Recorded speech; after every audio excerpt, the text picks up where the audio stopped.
Part of my New Year's resolution this year was to play only games that didn't waste my time. I really wanted to hone my focus on just straight up fun video games. So with that being said, the first game I decided to play through this year was all of the pre-Origin Assassin's Creed games, probably the most time-wasting bullshit franchise ever made.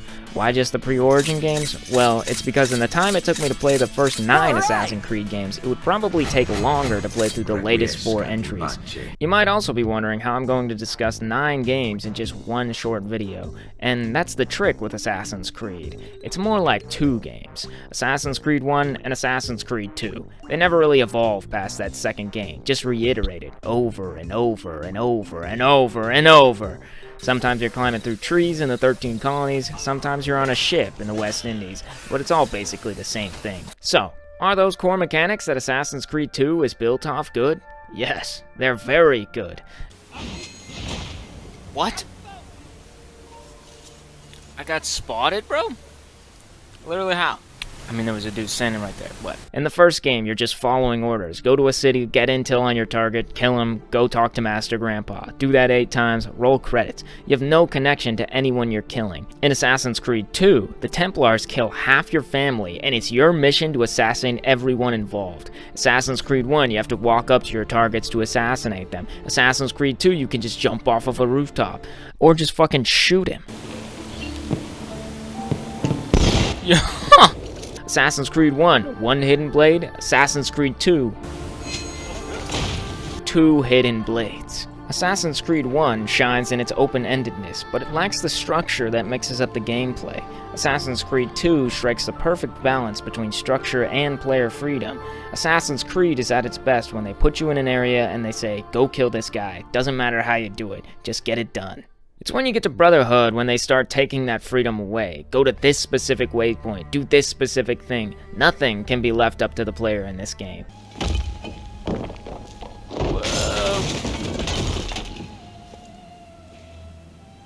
Looks like I've got a way back up now. Perfect. Route up if I fall. It's only when you get to the optional forts in this game that you get to choose how to approach things, but these forts are the start of something much more sinister. The classic Ubisoft copy and paste checklist objectives, just putting shit on the map to have shit on the map. This continues to evolve, and by the time you get to Unity, it's like, spot the main objective. Holy shit, bro. The way I'm talking about Brotherhood makes it sound like I hate this game, but it's actually one of the better ones in the franchise. The open world is incredible, the crossbow finally gives you a silent long-range option, and the Brotherhood system is badass. I mean, building up your own team of assassins to call upon, how could it not be? But they never evolve on that system, and that's the major problem with these games. It's that they never evolve on the mechanics from the previous games. The Brotherhood whistle shows up again in Revelations with almost no changes, and again in Assassin's Creed 3, where they do have some new abilities, but most of them are useless. In Revelations, they added this hooked hidden blade that makes climbing way faster. It's probably the best part of that game, and it never shows up again. Black Flag introduces the pirate life, but it's pretty bare. Boarding stops being fun after like 10 times. It's impossible to take on higher level ships because you can't outmaneuver them, but the core mechanics are there. It makes you think. They should really just make like a whole game based on the pirate stuff in this game. But I got a few more skull and bones to pick with Black Flag. Everybody is always saying how this is the best Assassin's Creed game. You gotta play Black Flag. So I took my time with this game. I said, you know what? Let's experience everything this game has to offer. And holy shit, does most of it suck ass. These Mayan statue puzzles are so easy, it makes me dumber. I'd rather swim with sharks in real life than in the underwater sections of this game. Assassin contracts are okay. I told him not to hire you. You traitor! I will not meet the same fate! But the naval contracts make me want to shoot myself. The game thinks the characters are way better than they are, and this game has some of the worst trailing missions of all time. Ooh, this game's got me talking about trailing missions, man.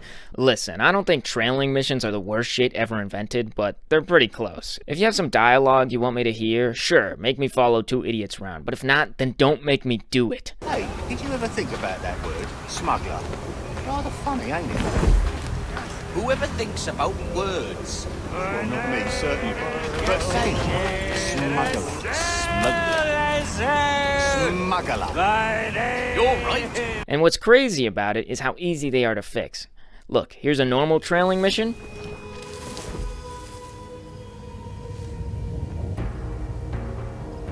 And here's the fixed version. Just the simple addition of chasing your target makes the most boring mission into an actual fun one. But just remove all the boat trailing missions. Those are ass. But it's not like Black Flag is a bad game. Most of the main content is pretty good. This is true for most Assassin's Creed games, until you get to Unity and Syndicate.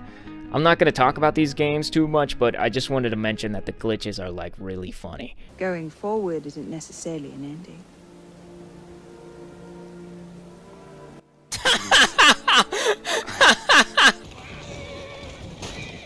Holy shit! This is also when they started implementing these shitty RPG mechanics. This shit is literally designed to make you want to spend money on the game so you can level up faster. And I can assume this only gets way worse in the newer ones. And with that out of the way, the only thing left to talk about is the story.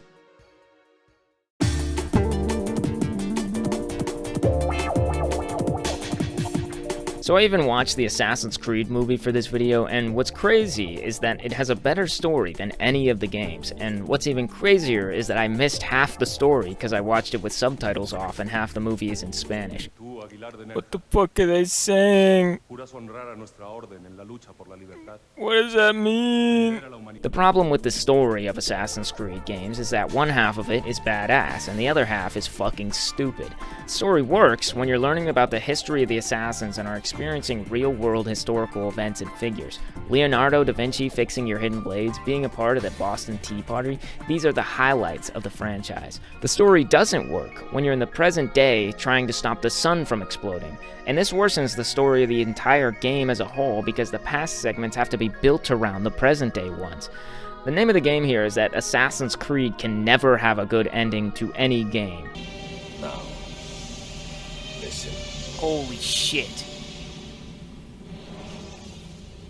That was actually badass. That was actually a badass ending in an Assassin's Creed. What the fuck is this? There always has to be some dog shit cliffhanger so they can make the next game. Even in Assassin's Creed 3, where Desmond fucking kills himself to stop the sun from exploding, now he releases an ancient being that wants to control the world. Nobody gives a shit about any of this. The coolest parts are connecting the dots of the past assassins. Altair meets Marco Polo, whose son trains Ezio's great-grandfather. Switch over to Haytham Kenway, whose son is Connor, back up to Edward, down to Shay, who kills Arno's father. It's connections and the fight between the Assassins and the Templars that makes the story interesting, not the precursor race, or the artifacts, or the fucking sun exploding. So since the story sucks, and all these games are pretty much the same thing, I'm gonna recommend that you play just one Assassin's Creed game. And if you're having trouble deciding which one, allow me to help you. Best open world? Play Brotherhood. They got the photorealistic mapping to Rome that is 100% accurate to this day. Best story? Assassin's Creed 3. They resurrected George Washington just so he could voice himself in this game. Best platforming? Revelations with the hooked hood and blade. It's not even close. Best assassinations? Assassin's Creed 2. These villains will make you feel like they executed your family in real life. And finally, what is the best Assassin's Creed game? None of them. Just go play Metal Gear Solid 5, dumbass. God says stop, just kill him with your awesome. The other got hit by an arrow, so you're good. For the Red Sea, hopefully those gods have good armor. No, they don't, maybe they do. They don't. Now act like you didn't do it. They're not buying it.